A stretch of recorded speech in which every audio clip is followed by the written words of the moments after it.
everybody. Today we are going to do a guided discussion with 19 students of Belarusian State Economic University participating. This discussion is based on the research question, which is quite interesting under the circumstances. The title of our discussion is Unsupervised Work Experience, an advantage or a handicap for student academic performance. This actually is the question which arises because the students of today are normally in employment, and this can be a factor working both positively and adversely, that is negatively, and having an impact, both negative and positive, on student academic performance. Well, we decided to find out more about this, and we did some statistical research, and this is the result. It's just one class of the School of International Business Communications, one of the departments of the Belarusian State Economic University, and this is the student employment situation. As you can see, there are four student cohorts, well, DIAC 1, 2, 3, and 4, and the total number of students, not counting foreign nationals, is 85. Students in employment are 44, and 27 of them are in jobs that are relevant to their future degree. And their future degree is language. Linguistic support of international business communications. So these two figures, 44 and 27, are the most important for us because we can see that actually more than 50% of the students are in employment, and out of this half, more than a half, more than 50% of that half are in employment, which is relevant to their future degree, which actually is a good thing, a good sign. So our question is whether unsupervised work experience, UWE to abbreviate it, that is full-time or part-time jobs that students have while studying at university, whether this experience is important and can be treated as a serious factor affecting student performance. We decided to use a kind of a focus group of 19 students. They represent all four student cohorts, and we are going to meet them today in the following four parts of our guided discussion. So the best thing we can do now is start the discussion itself. At the beginning, let's do some introductions, and this part, which will last for about 12 minutes, will give you an idea of what the students are doing at the moment, what kind of jobs they are having. So let's begin.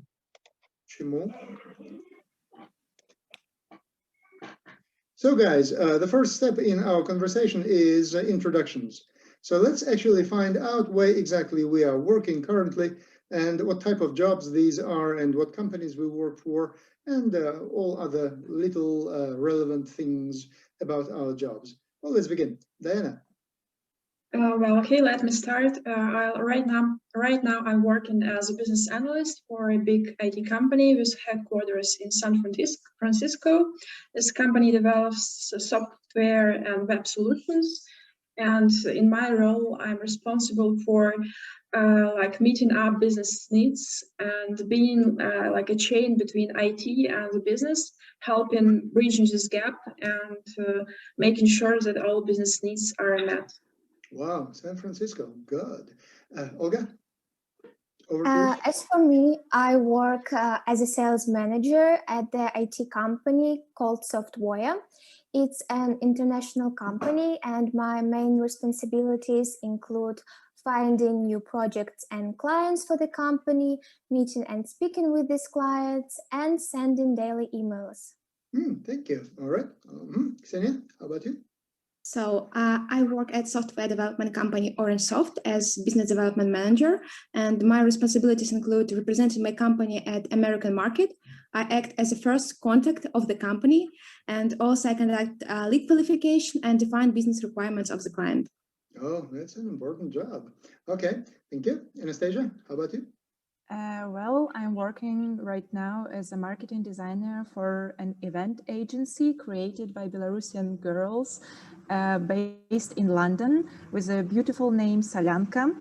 The project I'm engaged right now into is DEBRA International Congress, which deals with a genetic disease called epidermolysis bullosa, and I'm responsible for some promotional content. Sounds like something from Harry Potter, right? Also, or something like that. Okay, Veronica, over to you. Okay, hello everyone. So I work as a junior data processing specialist at the IT company, which is based in the United States. So my responsibilities include basically receiving the documents, the declarations, which accompany the import-export procedures between the United Kingdom and Ireland, and processing them, as you may guess from the position title. So, and sending them back to the client. That's it. All right, yeah, thank you. So, Irina, how about you?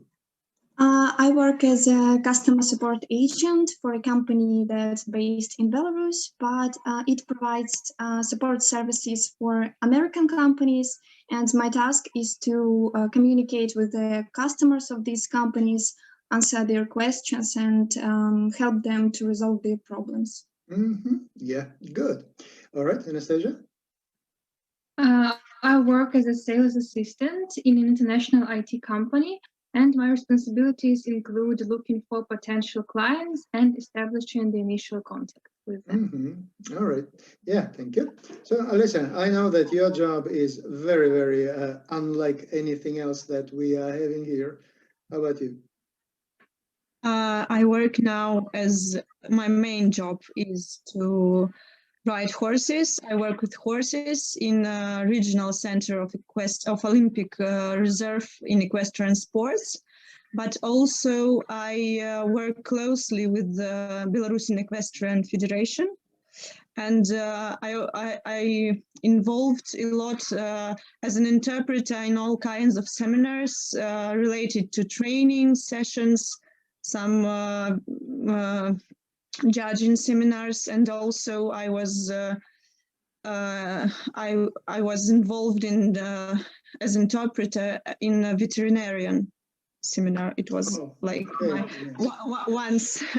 And also I'm developing in judging, and therefore constantly take part in international competitions as scriber. My work is to write all marks for each exercise and write all commands of the judge. I sit with the judge and write all information. Okay, yeah. So quite a number of jobs, actually. You're doing all simultaneously. All right, yes. But thank God you do it with the help of English. I was thinking, yes. Okay, do horses speak English? Do they? No, the judges. Okay, all right. And so the horse language then. Yeah, the horse language is also important. Yeah, okay. Daria, how about you? Yeah, so my job position is of an online teacher. I'm working in Skyeng, which is a Russian-based company. And my main responsibility is basically to teach people English, help them develop their language, to help them hire their language skills, so to speak. My kind of job, actually. My kind of job. Yeah. All right, thank you. Valeria, how about you? I work in a software development company, which is called MASLOV, and is located in Minsk. My main responsibility as sales assistant is to attract potential clients through daily communication, both like mail and LinkedIn. Okay. Do you do video conferencing? Not yet. Okay. So next step. Good. Yeah. Perfect. Anna, how about you? Hello, everyone. I'm not working at that moment, but I'm looking for a job. I had an interview 3 days ago and I applied for a position of lead generation in an IT company that's located in Belarus. But by the way, I have already worked as a lead generator. So this is a person who looks for a potential foreign clients, telling them about the organization and answers the questions. Oh, yes. All right. So good luck with the job. Alina, how about you? Well, I'm currently working for an international company as a junior business analyst, and my primary responsibilities include communication with the customer via email correspondence and via scheduling online meetings. And moreover, as I work for a project that is responsible for data masking, I'm also responsible for data discovery, like finding sensitive fields to mask. So first you mask the data and then you rediscover the data. No, we do not rediscover. All right, you just mask the data. Yes. Right. Oh, that's quite an important job these days. All right, thank you. Kristen, how about you? Currently, I'm working as a lead generation specialist for an international software development company, Anderson. And mostly I reach out to potential customers in order to promote services, products, and solutions of our company. And also I manage databases with clients' information and digital mailing campaigns. Sounds Greek to me. All right, but anyway, Margarita, how about you? Well, I'm working for an international IT company, which is the leading developer of GPS tracking and fleet management systems, and I hold the post of a business development manager, and my responsibilities are managing CRM systems, client databases, and maintaining, so to say, fruitful and beneficial relationships with our customers and partners. Beneficial relationships. I like that. All right, Diana, how about you? I'm working for an international IT company as a partnership manager, and I have a very wide range of tasks from finding new partners from different countries and communication with them to writing various articles and business requirements. No, Diana, you're not right. I think you are working as a top manager. I like your armchair. Your armchair is that of a top manager. It's bigger than you, actually. All right. Anyway, Alessia, how about you? Well, I'm not working at the current period of time, but I do have 1 year working experience as an administrator in a fitness club. So my responsibilities comprised attending clients and consulting them on the wide range of services our club provided. And despite the fact that the whole working process was held in the Russian language, it gave me profound experience in communication itself, and especially in managing with difficult people. All right, clear. And Karina, how about you? Yes, I work as a service desk technician in an IT company, and we help our customer to maintain the services and hosts. They work mostly with engines, and we help to maintain the host from their side. Okay, and the gentleman, the only two gentlemen present here. So how about you? So who starts? Nikita? I can start, yes. I work in a logistic company as a customer service specialist.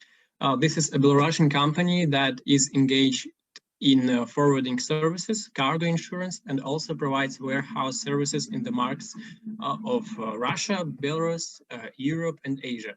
My task is to attract new clients and expand the company's influence on the European market. Influence, all right. Do you think this company can have any influence on the European market? For sure. Wow, okay. And Nikolai, can you beat that? Yeah, I think I can. I'm working as a junior software or front-end developer. And just right now I'm at the start of my career because I have finished my courses like 2 weeks ago. So now I so to call just placed in a new family team, and I performed any task from our team leader and just gained some experience. All right, thank you. So all in all, actually the conclusion to this part is that we all have diverse jobs, but as far as I understand, the majority of the jobs in this focus group, so to say, they are related, they are relevant to your field of study. Am I right or am I right? Let's use our hands. Let's show of hands. So relevant. If it means that we're using a foreign language. Basically, yes, yeah. yes, Yeah, yes, okay. it's about language. So, well, thank you. Okay, so this concludes our first part. Thank you very much. Thank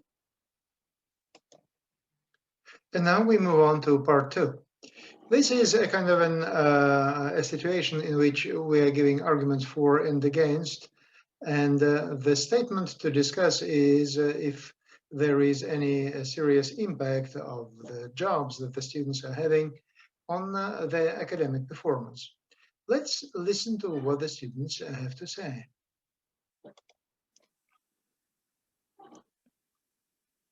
All right, guys, now we start the second part of our conversation. And this actually leads us to the next question. As we all are doing jobs that are normally relevant to our future degree, to our academic degree that we're going to obtain, then the next question is quite logical. And the question is whether there is any significant impact of your job, of your unsupervised working experience on your academic progress. Well, let's talk about this. Margaret, I can see a hand.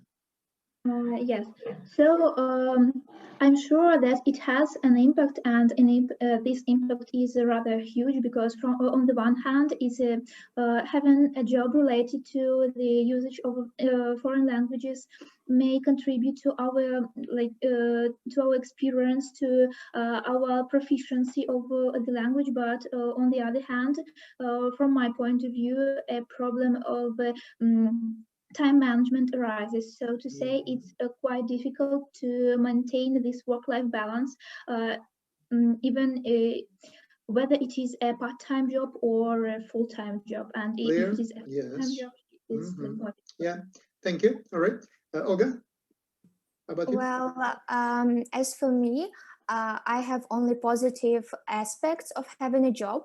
For example, my time management skills have become even better since I got a job. Moreover, I met new people, gained new experience, and I can even say that I overcame many fears, such as speaking with new people, speaking in English with foreigners, and so on and so forth.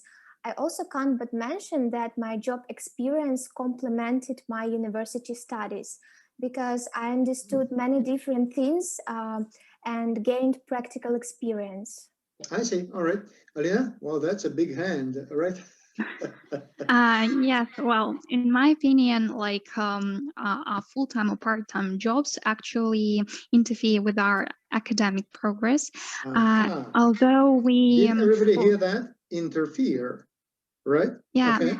Yes, because although like we gain new experience and we encounter tricky cases at at work, yes, we still have like academic disciplines like theory that we should know and be aware of and be able to use it. But because due to the lack of time, for example, I am unable to do that, and I feel that I feel these losses, and I feel sometimes being like not up to date regarding the academic progress. Oh, is Alina the only one who is feeling like this? All right, Irina, how about you? I would like to support Alina's idea because sometimes if you're trying to be an excellent student and try to work hard, it is a huge load and stress. And if it goes for a long time, you have a kind of emotional burnout, and everyone needs rest sometimes. And because of that, you can sometimes think that, okay, I will complete this task, but without striving for the highest grade, for example. And I spend less time, and in the free time, I will go for a walk or just sleep, something like that. Anybody actually is of the same opinion? Anybody? Yeah. Alessia, you, all right? Yes, I also have the same opinion because, you know, I combine work, also full-time work with studying, and it's really difficult to sometimes to do all perfect. Like, you know, to I feel also the loss of time, but I can say that the impact of the job and studying in the same time, it's very big impact, because for me, for my field, it's the study is very helpful in the field of cross-cultural communication. Yes, of course. Because I need to work with with people with from different countries, and I can say that people who work with horses is a very specific and narrow field, and they all have their own peculiarities, and I need to combine these peculiarities with intercultural, with cross-cultural. All right. I almost heard it like this. People who work with horses are very special. They really are, obviously. Who disagrees with this? All right. Me, may I? How about you? Yes, of course. Okay, of course, I agree with the point that you can't do two things at the same time, like the best way possible. But for this, you need time management skills. Like these skills are the basis of the basis. And when you attain them, you will achieve more, like you will succeed more. Because, for example, for my personal situation, when I got the job, of course, I've had less free time. So I understand that I have less free time, and I've got to do the job and the studies faster. So it pushes me to not procrastinate and to be lazy. So for me, it's the best way. Like, yeah. All right. Yes. Anybody else? Well, Ksenia, please. Yes. Ksenia, microphone, please. I would like to support Veronica, and would like to say that working part-time can help you gain independence in some way. And you are responsible for your own schedule, your money, your duties. And this independence can also help you build your character, which is also be beneficial for your career and for your study in the future.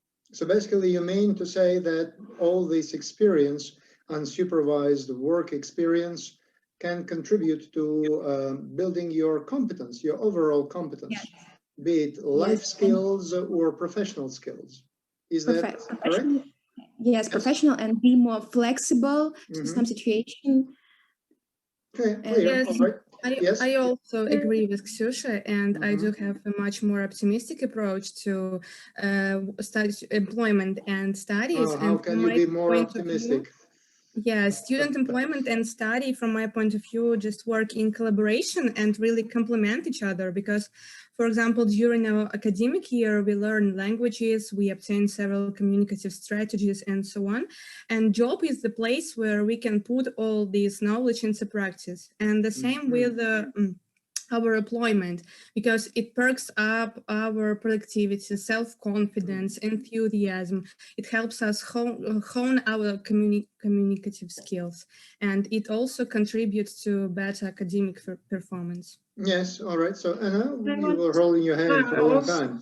Yes, and I also want to support the girls' idea that sometimes the work is really time consuming, especially if you just got a job and you need time to understand like the whole process, and it may take you a week or two. And if you speak about my own experience, the job helped me not to procrastinate. Yes, so I agree with Veronica. It helped me to find like new hours in my day, like in my day. So yes.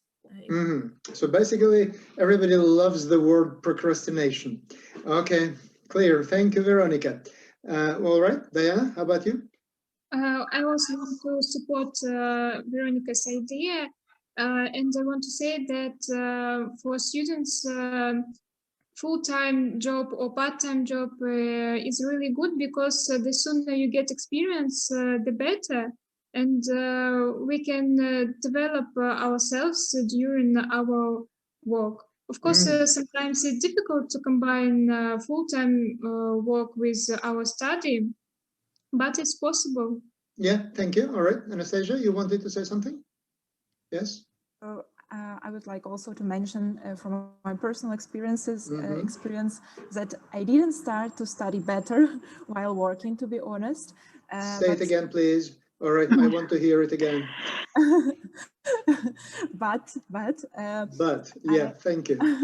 But I became really more flexible, as Ksenia has mentioned, and I would like to put emphasis also on one more aspect.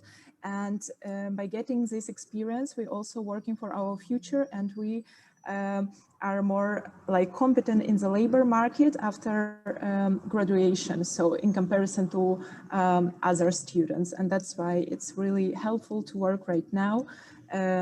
So even you know what makes me even more frustrated is the fact that this conference seems to be a female dominated area. Nikolai and Nikita, how do you feel about that?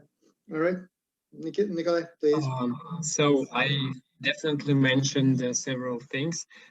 So at least now I have less time for my studying process and for sleep as well. So I have to learn to combine my work process and my education process.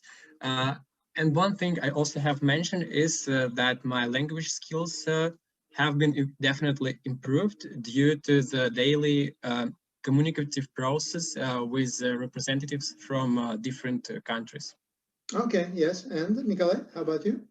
Yeah, actually, I have some points that everybody actually is talking about personal time management, but you know, it's not the only option, because not everything depends on your time management, but maybe of some university schedule, or maybe your job opportunities, where actually there is some time you need to be on work, like at your job position, and it's not always good combining with university schedule. So I think that many of us will sacrifice actually university, some, I don't know, maybe some classes, then sacrifice the job, you know.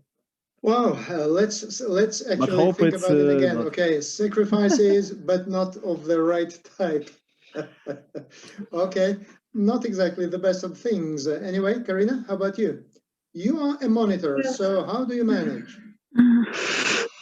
I think that when students are engaged in both sides, I mean, studying and working, it's rather difficult for them to manage their time and to be successful in both spheres. And I'm really convinced that if you want to be successful at work, you should only be engaged in this sphere. And if you enter university and you want to get a degree and widen knowledge in some sphere, you should fully engage in one side. I mean studying. And that's why it's rather difficult to combine these two spheres. Yes. So from what you have just said, I think we can make a couple of conclusions. And these conclusions are, let's say, not very conclusive. Because what you are talking about mostly is about like time management skills and everything. But basically, there is, at least judging from your words, there is no direct connection no cause and effect relationship between your job experience and your academic progress. Am I right? May I add something? Yes, please, Daria. I mean, I believe the biggest problem is that education and the working department, you know, they have different directions. So education is more about your basic knowledge, so very wide. It has a lot of so in education it covers a lot of aspects, different aspects. But when you start working, it's always specific, something specific. So it's very different. The directions are very different. So you have to choose something in the end, because employers, they ask you for some specification for something else, and education asks you for something else as well. So this is just, education doesn't help you to find a decent job, so to speak, in my opinion. So I think this was quite a good point, wasn't it? All right. Yes, Diana? May I add something about regarding this cause and effect relationship? I guess it might be even a reversed one, because students who feel like under challenged at the beginning as the studies, they like want to find a job, and then it does not interfere with the studies. But so we can't say whether this cause and effect relationship is, how is it working, in what direction. And there is one more point that I wanted to add about like being a perfect student and a perfect worker at the same time. So when you start working, you get to understand that you can't be perfect at any spheres at the same time, in all spheres, unless you're like a multiple-handed Hinduish god. And at this point, you try to set priorities and to appreciate your time, and you try to not to be a perfect one, but like to manage all these things at a time. It's not a god, at least some kind of goddess. All right, anybody a Vishnu here in this group? Anybody a Vishnu, the god with many hands? All right, Margarita, let's finish it, and you are the last to speak here. Well, thank you. And I just want to point out that our primary subjects at the university are foreign languages. So I think everyone will agree with me that it requires lots of effort, lots of time, because always we have lots of homework, lots of exercises to do, lots of words to learn, etc., etc., etc. And from my point of view, sometimes it's really impossible, for example, to learn like a list of a huge list of words, or to do a list of exercises in order to get a good mark and to develop, so to say, our academic performance. So this I see these points really controversial and really interfering in the process. So once again, actually, we are coming to the conclusion that basically the direct impact, well, I think there is none. There is no such thing as a statement that, okay, I've got a job, this job is relevant to my future degree, and this job makes me a much better student. Looks like this is wishful thinking, right? Just maybe some circumstantial help. Exactly. Yeah, so exactly. As we're speaking like on the average, yeah, it does not have a direct All right, impact. thank you. So this actually concludes our second part, and thank you very much. We are moving on to our part 3. Thank you.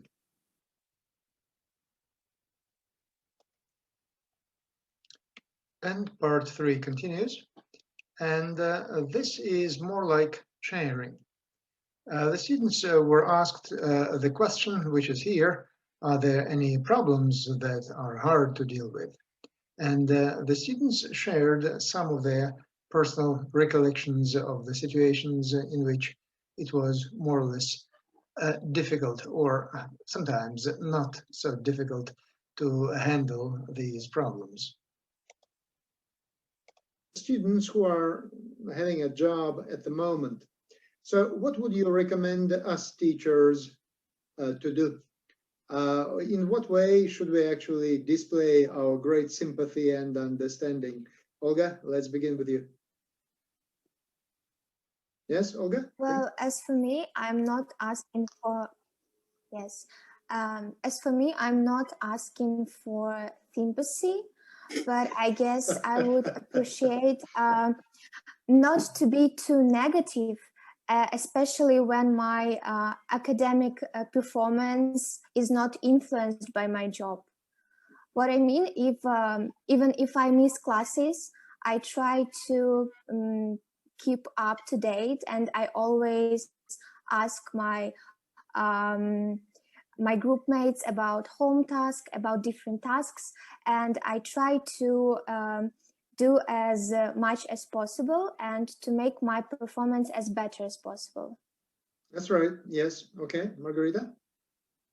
Yeah, I just like to add that to my mind, this word to sympathize with or to make allowances is kind of exaggerated, because I would say to take this into consideration. If a student has a positive attitude and a desire to learn and to do something, not just keep classes and that's it, but to do something to like gain the approval or the credit or the exam, I would say taking into consideration is the best way. So it's kind of give and take policy, right?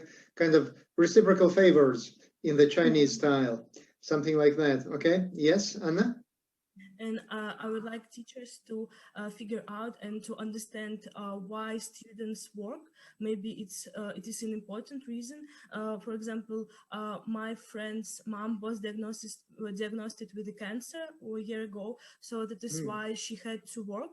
And her teachers understood her situation and gave her like this individual plan. So I would like teachers to understand the situation and maybe give an individual plan if it's... Yes, and looks like many teachers do that, right? Yes. Many teachers just do that. Yes, Irina? I would like to agree with Margarita, because I think that teachers shouldn't turn a blind eye to missing classes or indifference to study, but they can support some of the students' suggestions. For example, if they want to fulfill some extra tasks or maybe attend classes with other group at more convenient time, like find some approach to this situation. Yes, and there is always a way. If you are willing, there is always a way.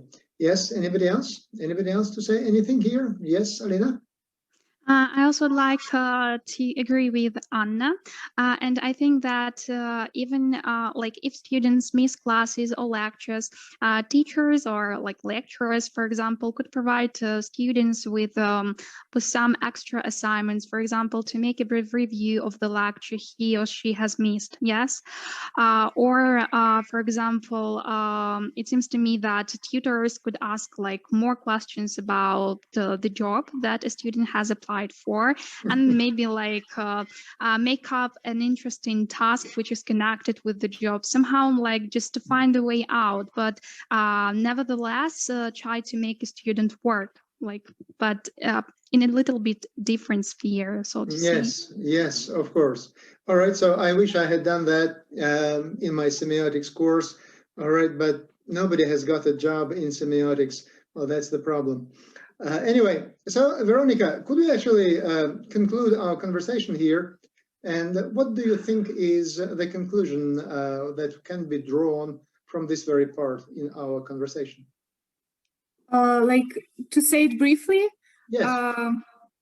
The professors should understand us and should take into consideration our personal situations, but students should also be ready to take up extra classes and to be motivated to study and to continue learning.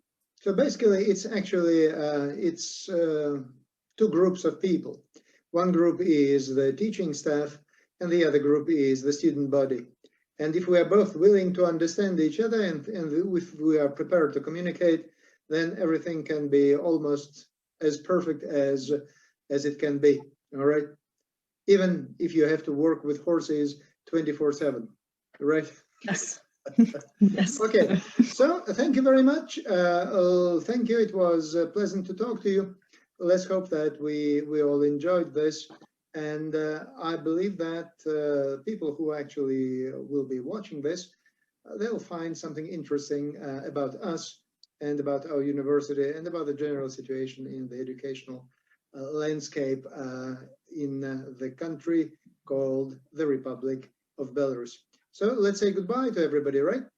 Goodbye, everybody. Thank you. Goodbye. Thank you. Goodbye. Okay, we are stopping now.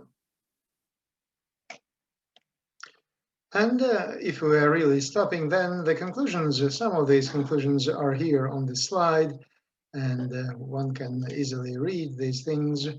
Indeed, unsupervised work experience is a thing students and teachers have to deal with, and the effectiveness of such dealings obviously is proportional to the level of mutual understanding between faculty members and students. And that's why communication is the key. And if there is more communication, and if this communication is in the right style, then everything is possible. And let's hope that all other universities here in this country and anywhere else in Europe, so they're dealing with the same problem today. And let's hope that we all are moving in the right direction, providing more freedom of opportunity for our students and preparing them for the 21st century, which is already here and is already approaching its the end of the beginning of its third decade. So guys, part 3 begins, and this time let's share some of our experiences, both negative and positive. Well, did I say negative and positive? Let's start with positive and perhaps negative. It's about our situations, the situations in which you felt clearly frustrated by the fact that you were doing a job and you had loads of university work, and it was almost a crisis situation. Well, I have a little question to ask of Alina, for example. Alina, do you remember a moment months and months ago? It was a lecture in semiotics of culture, and I was passionately telling you something, and you, Alina, were doing some kind of multitasking in the back row of this lecture hall, and you were actually doing your job. And then I saw this, I sort of sent you a message which was very close to a reprimand. Do you remember that moment? Yeah, I do remember, and actually it seems to me, it seems to me that this is a negative moment for both of us, because actually all the time I try to be like to present during the lectures and to pay my full attention to them, but exactly at that time I was just running out of deadline for the first time, and that's why I had to combine it. And I'm really sorry, because actually like the discipline is really like interesting, like it turned out to be really interesting and so on and so forth. But nevertheless, I like this time I've had so much positive experience, because probably like thanks to the fact that I have always been trying to be like a good student and have always strived to get like better marks, probably my credit, so to say, like credit book or credit book, yes, it is filled with like good marks. And during this term, actually, I haven't managed to visit all the lectures and had to miss a lot of classes. But nevertheless, the tutors and the lecturers, they have expressed a sympathetic approach to the situation I'm currently at. Okay, all right, clear. Thank you. Anybody has anything more of a negative sort, perhaps? Ksenia. So I can say that I have a negative experience, but I can say that it's not a pleasant experience with our university authority. I can briefly describe the situation. My CEO and CTO think that I'm an important team member, and they would like to talk with Dean's office that I would have some opportunity to miss some lectures and some seminars for meeting in the office. But our Dean's office didn't want to go forward to meeting and said that the students shouldn't miss classes due to their work. So I think that it's not so good and not pleasant. And how was the situation resolved? So I need to combine my lecture and meetings, and I think that it was beneficial experience for me, and now I'm more flexible and try to make my schedule according to my academic activity. But it's difficult to explain my clients and other team members that, oh, I have some lecture at 5 p.m. and I couldn't be on the call. I see. So as a representative of the university, then I actually get the message. And the message is, university, don't budge, don't agree.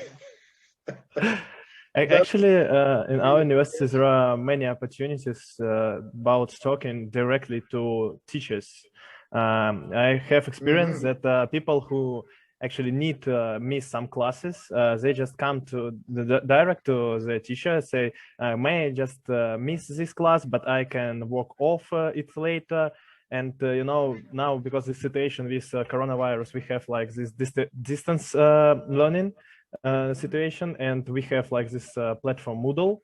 So some teachers actually make concessions and allow us to load some home task on this Moodle, and just it's like a mark that you actually didn't miss this class. So it's a very convenient situation. I think it's very good experience with this. Coronavirus, the pandemic actually has played into the hands of those who have jobs, right? Yes, actually, it's. I think it's play a huge role because, you know, these people who actually was on job on the offices now can be at home because, you know, this actually as distance learning, this distance work. So it's very convenient and played huge role. Is it the situation with many of you? Please, a show of hands. Oh, yes, yes. If not all of you, but basically the overwhelming majority. All right. May? Yes. Well, I wanted to share. May I share? I've got a similar experience. Well, personally, I haven't tried to abuse like this excuse of working to not attend any lectures because I was too afraid that teachers will like reject it.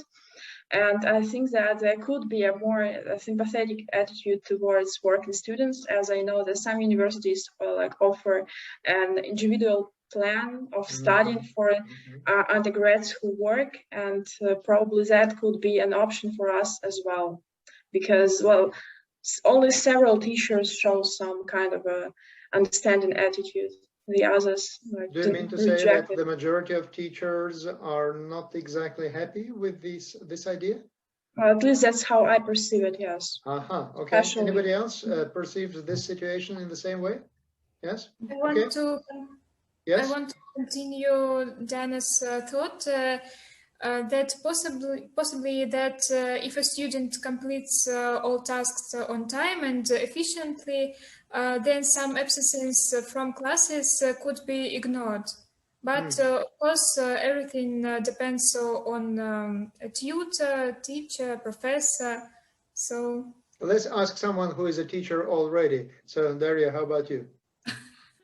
Well, I believe that the reason why teachers do not support this, the majority of teachers do not support this very much, because they want the students to pay their full attention to their subject. And when the student works at the same time, of course, it's not possible. Every teacher understands that. And it's kind of disappointing for a teacher. It makes him think whether he's not doing a great job, whether he couldn't make a student interested in this subject, and so on and so forth. So that is why myself included, I just completely agree with Diana on that stuff, because I just was so embarrassed to find excuses and to present them to the teachers. So I never even tried. So I just had to combine everything. I cannot. Yeah, and this makes things quite difficult. Yeah.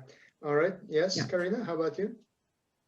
I absolutely agree with Kolya, and I think that if we want to ask a tutor about the absence at periods, we should ask them directly, and they're really sympathetic to this.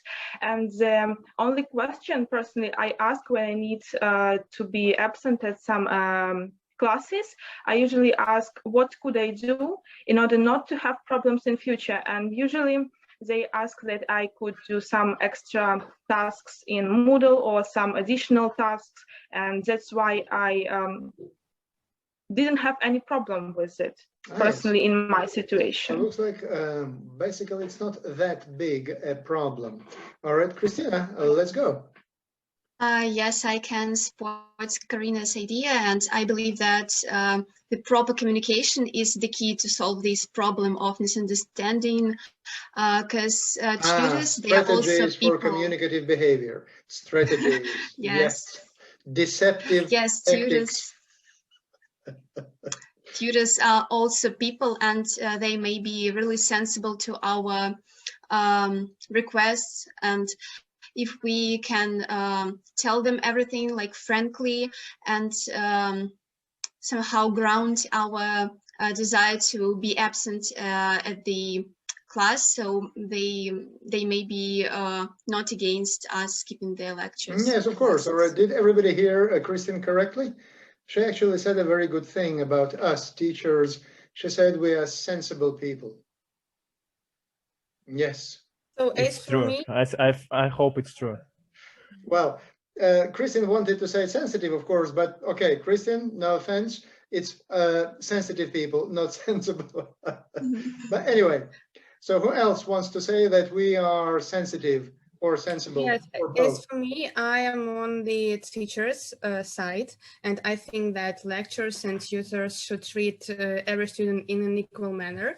I have never had any experience in this kind of frustration, neither negative nor positive, because I simply prefer not to let teachers know that I work, because the fact that students work or doesn't work doesn't mean that he or she has more time for study, because those who don't work, those who are not engaged in a job, can be engaged in the other type of activities, some hobbies or something like of this sort.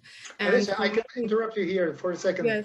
So what you mean to say is basically this: if there is an hour spent on doing your job, it doesn't mean that proportionally you are losing 1 hour doing your classwork.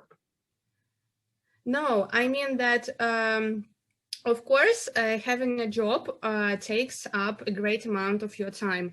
But those who don't have a job, they can be engaged in the other activities as well, and they can, which can take up the great amount of their time as well.